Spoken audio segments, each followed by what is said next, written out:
Hello everyone, welcome to the channel. My name is Akshata and today in this lecture we are dealing with our ecology unit.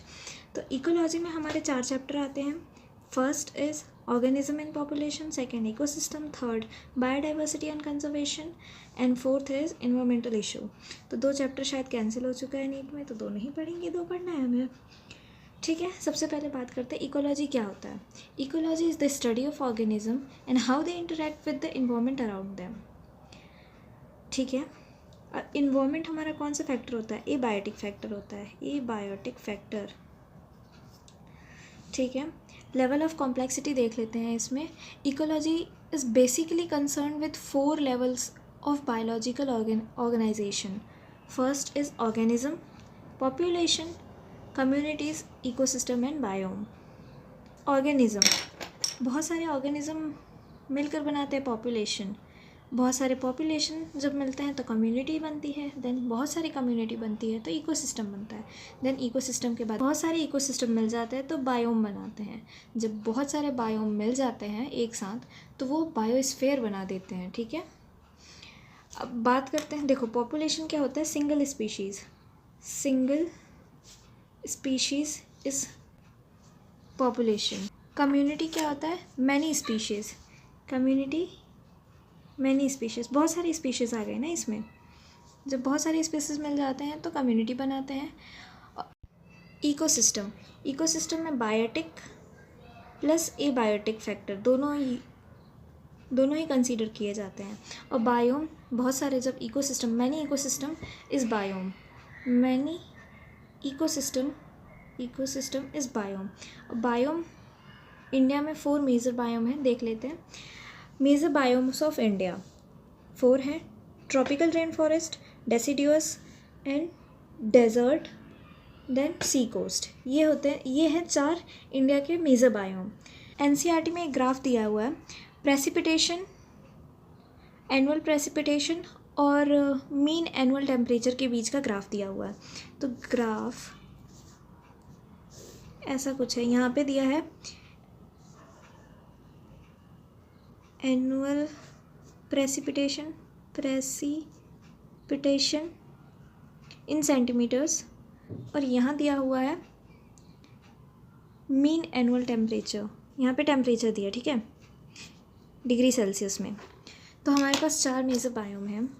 सबसे पहले यहाँ पे desert है, then grassland, then ये, उसके बाद कुछ ऐसा दिया है. ठीक है, ये ऐसा कुछ ग्राफ दिया हुआ है. तो यहाँ पे सबसे पहले यहाँ पे है डेजर्ट, देन ये है ग्रासलैंड, ये है आर्टिक एंड अल्पाइन टुंड्रा,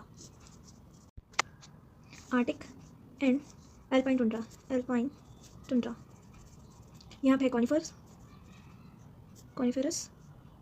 यहाँ पे है टेम्परेट, यहाँ पे ट्रॉपिकल. ठीक है, ट्रॉपिकल फॉरेस्ट. अब इस ग्राफ में हम लोग क्या देख सकते हैं? यहाँ पे डेजर्ट है तो मिनिमम प्रेसिपिटेशन यहाँ पे हो रहा है. डेजर्ट में मिनिमम प्रेसिपिटेशन इन डेजर्ट. और लीस्ट टेम्परेचर कहाँ पे है हमारा? ये आर्टिक टुंड्रा. टेम्परेचर यहाँ कम है ना, तो यहाँ पे क्या होता है? लीस्ट टेम्परेचर लिख लेते हैं. लीस्ट टेम्परेचर यानी कि पोलर रीजन में होगा, है ना. और यहाँ पे मिनिमम प्रेसिपिटेशन है. मैक्सिमम प्रेसिपिटेशन कहाँ पे? ट्रॉपिकल वाले में. ट्रॉपिकल में मैक्सिमम प्रेसिपिटेशन, और ग्रासलैंड में टेम्परेचर ज़्यादा है. ठीक है, यहाँ से पता चलता है ग्रासलैंड में टेम्परेचर ज़्यादा है. मैक्सिमम टेम्परेचर कहाँ पे है? ग्रासलैंड में. ठीक है, तो ये हो गया डेजर्ट, ग्रासलैंड जी, और ये कॉनिफर्स सी, ऐसे करके याद करते हैं. नीचे आर्टिक है, टेम्परेट, यहाँ पे ट्रॉपिकल, टॉप पे क्या है? ट्रॉपिकल टॉप पे है. डेजर्ट डी, ग्रासलैंड का जी, कॉनिफर्स सी, टेम्परेट, टॉप पे क्या है? ट्रॉपिकल, देन लास्ट में आर्टिक एंड अल्पाइन टुंड्रा. ठीक है, ग्राफ में हम लोग ने क्या क्या देखा एक बार लिख लेते हैं. मैक्सिमम टेम्परेचर, फिर देखा मिनिमम टेम्परेचर, ऐसा पूछ भी लेते हैं. Maximum precipitation, precipitation and minimum precipitation कहाँ है। मैक्सिमम टेम्परेचर हमारा ग्रासलैंड में दिख रहा है ऊपर, grassland. Minimum temperature Arctic. Maximum precipitation tropical में, ट्रॉपिकल फॉरेस्ट। एंड मिनिमम हमारा दिखता है डेजर्ट में, ठीक है। तो ये 4 बातें याद रखना है, ये एग्ज़ाम में पूछ लेते हैं। अब बात करते हैं प्रेसिपिटेशन क्या होता है। Precipitation is equals to rain plus snow. Precipitation 3 biome का होता है, इसमें 3 बायोम कंसिडर किया जाता है। बायोम पहला होता है desert, rain forest, then tundra. Desert में लीस्ट प्रेसिपिटेशन होता है। मैक्सिमम प्रेसिपिटेशन ट्रॉपिकल फॉरेस्ट में, अमेज़न फॉरेस्ट हो गया। इसके बाद आता है abiotic factor. Major abiotic factor हमारे 4 टाइप्स के हैं। First temperature, water, light and soil. Most important हमारा है temperature, first most important is temperature, then second most important is water. Soil को हम लोग दूसरे नाम से जानते हैं एडोफिक फैक्टर। एडोफिक फैक्टर भी बोलते हैं सॉइल को, और वाटर को hydro factor.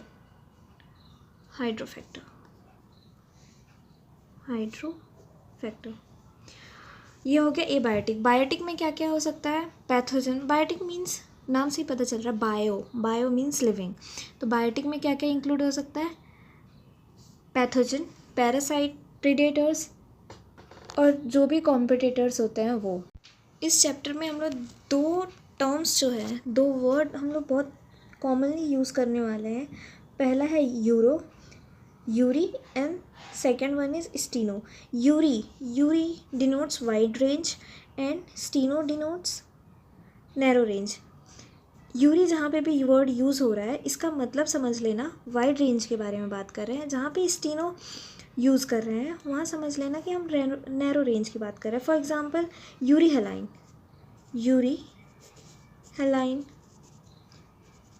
Yuri means wide, हेलाइन means salinity की बारे में बात कर रहे हैं। सैलिनिटी, यूरी हेलाइन यानी कि वाइड रेंज ऑफ सैलिनिटी को वो झेल सकता है। वैसे ही आता है स्टीनो हेलाइन यानी कि नैरो रेंज ऑफ सैलिनिटी को वो झेल सकता है। यहाँ पे है यूरो हेलाइन यानी कि हम लोग वाटर सैलिनिटी के बारे में बात कर रहे हैं। अगर टेम्परेचर के रिस्पेक्ट में हम लोग यूज़ करेंगे तो क्या होगा, Yuri thermal and stenothermal. Temperature के रिस्पेक्ट में बात कर रहे हैं तो हम लोग यूज़ करेंगे eurythermal and stenothermal. Water के रिस्पेक्ट पे हम लोग बात करेंगे तो euryhaline and stenohaline. Okay. Major abiotic factor जो कि है टेम्परेचर। इसके सिग्निफिकेंस की बात करेंगे, ज़्यादा डीप में नहीं जाएंगे। Significance of temperature, it affect the kinetic of enzymes. हमारे एंजाइम्स के एक्शन को अफेक्ट कर सकता है। कैसे, एवरी 10 डिग्री इंक्रीज और डिक्रीज एंड इंक्रीज से हमारे जो एंजाइमेटिक एक्टिविटी होती है वो अफेक्ट करती हैं। सबसे पहले देख लेते हैं 10 डिग्री इंक्रीज़ पे। 10 डिग्री जब इंक्रीज़ होता है तब हमारी एक्टिविटी एंजाइमेटिक एक्टिविटी क्या होती है। जब 10 डिग्री इंक्रीज़ होता है तब हमारी जो एंजाइमेटिक एक्टिविटी होती है, एंजाइमेटिक एक्टिविटी जो होती है वो 2x स्पीड से बढ़ जाती है। ठीक है, क्यों बढ़ जाती है, क्योंकि वो डीनेचर हो जाती है। यहाँ पे एंजाइम क्या हो जाता है, डीनेचर हो जाता है। उसकी वजह से जो एंजाइमेटिक एक्टिविटी है वो 2x बढ़ जाती है।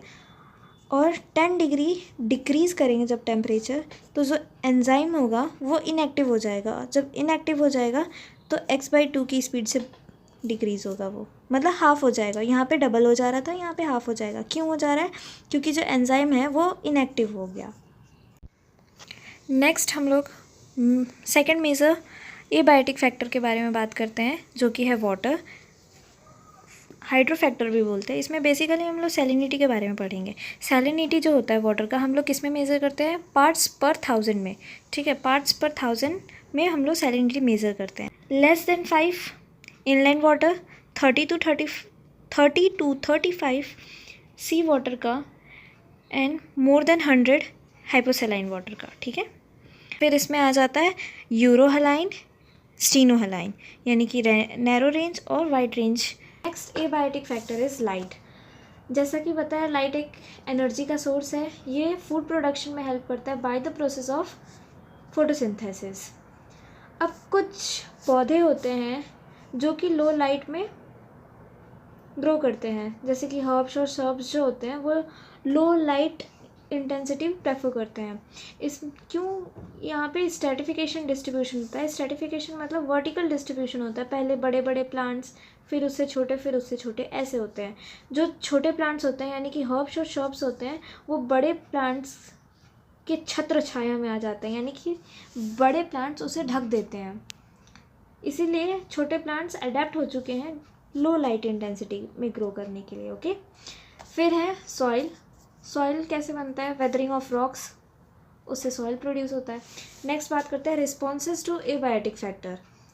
एनसीईआरटी में एक ग्राफ दिया है इंटरनल और एक्सटर्नल बॉडी टेम्परेचर के बीच का। जो अपने बॉडी टेम्परेचर को कांस्टेंट नहीं रख पाते हैं उनको बोलते हैं कन्फॉर्मर्स। जो बॉडी टेम्परेचर को जो कांस्टेंट रखते हैं वो होते हैं रेगुलेटर्स। एंड कुछ हद तक कांस्टेंट रखते हैं, कुछ हद तक कांस्टेंट नहीं रखते हैं, उनको बोलते हैं पार्शियल रेगुलेटर। कन्फॉर्मर्स की बात करते हैं। कन्फॉर्मर्स क्या होता है? इंटरनल बॉडी टेम्परेचर कांस्टेंट उनका नहीं होता है, उनको कोल्ड ब्लडेड एनिमल बोलते हैं, एक्टोथर्म्स बोलते हैं, पोइकिलोथर्म्स उन्हीं को बोलते हैं, and poikilotherms. 99% of animal and plants are conformers, ठीक है। रेगुलेटर्स की बात करते हैं, ये अपना इंटरनल बॉडी टेम्परेचर कांस्टेंट रख लेते हैं। इनको warm blooded, endotherms and homeotherms, ये कुछ इनवर्टेब्रेट्स में होता है। और हम लोग क्या है? हम लोग रेगुलेटर्स हैं, क्योंकि हम लोग अपना इंटरनल बॉडी टेम्परेचर मेंटेन कर पाते हैं, कांस्टेंट रख पाते हैं, ठीक है। अब रेगुलेशन की बात करते हैं। Physiological regulation, behavioural regulation. Physiological regulation में जैसे कि हमारे जो बॉडी से हो रहा है, हम लोग फिजियोलॉजिकल रेगुलेशन कैसे कर सकते हैं? स्वेटिंग, पसीना से, या फिर शिवरिंग करके। ये मोस्ट कॉमन इसका एग्जांपल एनसीईआरटी में दे रखा है, वो है कैंगरू रैट फिजियोलॉजिकल रेगुलेशन का एग्जांपल है। ये जो जीव है वो नॉर्थ अमेरिका में मिलता है। इसका जो लूप ऑफ हेलने है वो लॉन्ग होता है, जिसके कारण उसका यूरिन जो होता है वो कंसनट्रेटेड होता है। और वाटर की रिक्वायरमेंट को पूरी करने के लिए वो उसकी बॉडी इंटरनल फैट ऑक्सीडेशन करती है। इंटरनल फैट ऑक्सीडेशन यानी कि बीटा ऑक्सीडेशन ऑफ फैट करती है। नेक्स्ट बात करते हैं बिहेवियरल रेगुलेशन की। बिहेवियरल रेगुलेशन, बिहेवियर में चेंज लाना, यानी कि माइग्रेट करना, जैसे कि डेजर्ट लिजार्ड करती है। Desert lizard lack the physiological ability that mammals have to deal with the high temperature of their habitat, but they manage to keep their body temperature fairly constant by behavioral means. They bask in the sun and absorb heat when their body temperature drops below the comfort zone, but move into shade when the ambient temperature start increasing. Hibernation.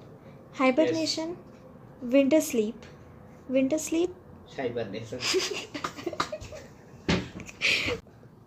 Hibernation को winter sleep कहते हैं and aestivation को summer sleep. Hibernation कौन करता है?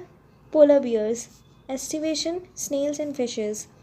जू planktons diapause में चले जाते हैं एंड हायर प्लांट्स डॉर्मेंसी में चले जाते हैं। बर्गमैन्स रूल बॉडी साइज पे बात करता है। ठंड में बॉडी साइज़ बड़ा हो जाता है, समर्स में बॉडी साइज छोटा हो जाता है। Next is एलेंस rule. Heat loss के लिए एलेंस रूल लगता है। कोल्डर क्लाइमेट पे जो एनिमल रहते हैं उनके स्मॉल ईयर एंड लिम्स होते हैं। ये पढ़िए। हाई अल्टीट्यूड सिकनेस, इसमें हाई अल्टीट्यूड पे जाते हैं तो ऑक्सीजन लेवल कम हो जाता है बॉडी में। डिक्रीज़ इन ऑक्सीजन बाइंडिंग एफिनिटी, जिसके वजह से आरबीसी बढ़ जाते हैं, ब्रीदिंग रेट इंक्रीज़ हो जाता है। नेक्स्ट पॉपुलेशन में हम लोग ये 4 टॉपिक पढ़ेंगे। Population attributes, plant population attributes, population growth, life history variation and population interaction.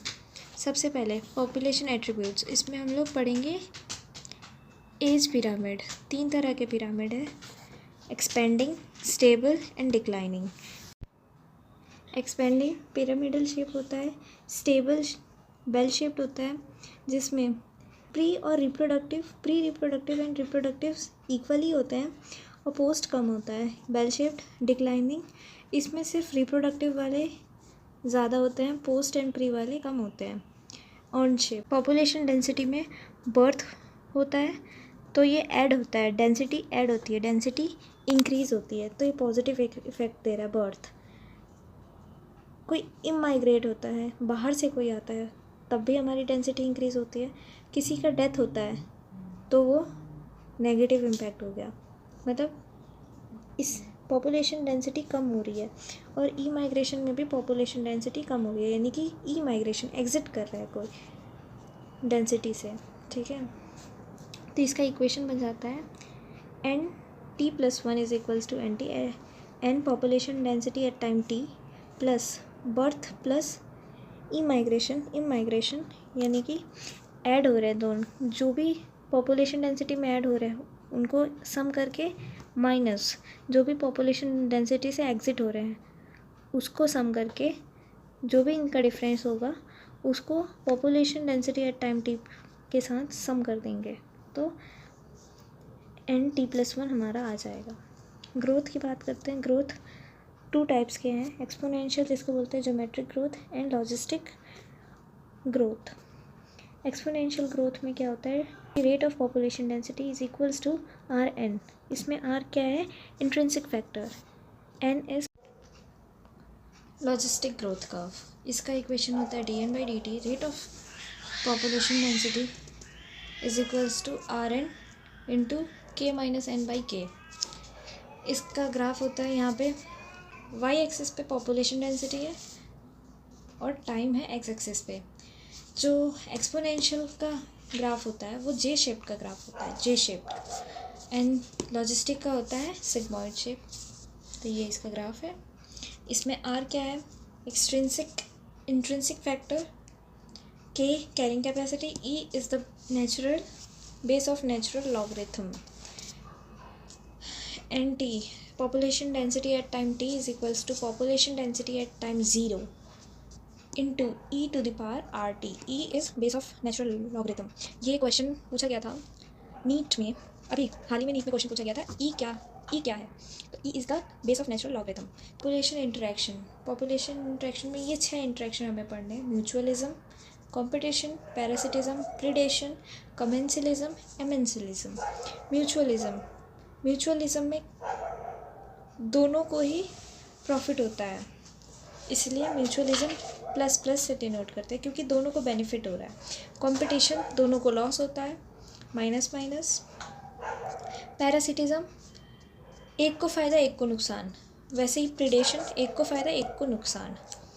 Commensalism में एक को फ़ायदा हो रहा है दूसरे को कोई फ़र्क नहीं पड़ता। देन एमेंसलिज्म में पहले को नुकसान होता है, दूसरे को कोई फ़र्क नहीं पड़ता।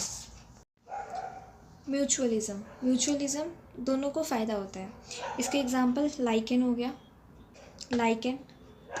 माइकोराइज़ा क्या होता है, प्लांट के रूट में जो फंगस का एसोसिएशन हो जाता है उसको बोलते हैं mycorrhiza. Fig and wasp, plant and animal के बीच का, वो होता है म्यूचुअलिज्म। देन कंपटीशन दोनों को ही नुकसान होता है, नेगेटिव। इसमें एक टॉर्टोइज था, वो एक्सटिंक्ट हो गया गोट के आने की वजह से, ठीक है। वैसे ही second example superior barnacle inferior की वजह से एक्सटिंक्ट हो गया। नेक्स्ट पैरासिटिज्म किसी पर एक को नुकसान एक को फ़ायदा, जैसे ह्यूमन के इंटेस्टाइन में लिवर फ्लूक हो गया। मरीन फिश में एग्जांपल है एटोपैरासाइट, कोपॉड्स, कसकटा, अमरबेल, प्लांट्स, ये प्लांट्स पे है, ठीक है। वैसे ही आप प्रीडेशन एक को नुकसान एक को फ़ायदा, जैसे कैक्टस फीडिंग मॉथ जो प्रिकली पेयर कैक्टस है जो कि ऑस्ट्रिया में पाया जाता है, वो control by cactus feeding moth. वैसे ही स्टार फिश जिसका नाम है पिसास्टर जो कि अमेरिका में पाया जाता है, वो सेवियर है more than 10 species of invertebrates. Next commensalism, एक को फ़ायदा दूसरे को कुछ भी नहीं होता, कमेंसलिज्म। ऑर्किड और मैंगो, ऑर्किड को फ़ायदा लेकिन मैंगो को कुछ फ़र्क ही नहीं पड़ रहा। Barnacles on whale, cattle, ergot and grazing cattle, sea anemone in clown fish लिजन में लाइफ हिस्ट्री वेरिएशन की। तो इसमें है वंस इन लाइफ टाइम कौन ब्रीडिंग करता है, उसके एग्जाम्पल है bamboo, Pacific salmon fish. Many times in life time mammals and birds, large number of small offspring, मतलब छोटे छोटे बहुत ज़्यादा मात्रा में कौन रिप्रोड्यूस करता है, वो है oysters, pelagic fishes, small number of large size of spring, mammals and birds. Okay, तो ये रहा हमारा चैप्टर, पूरा चैप्टर कंप्लीट हो चुका है।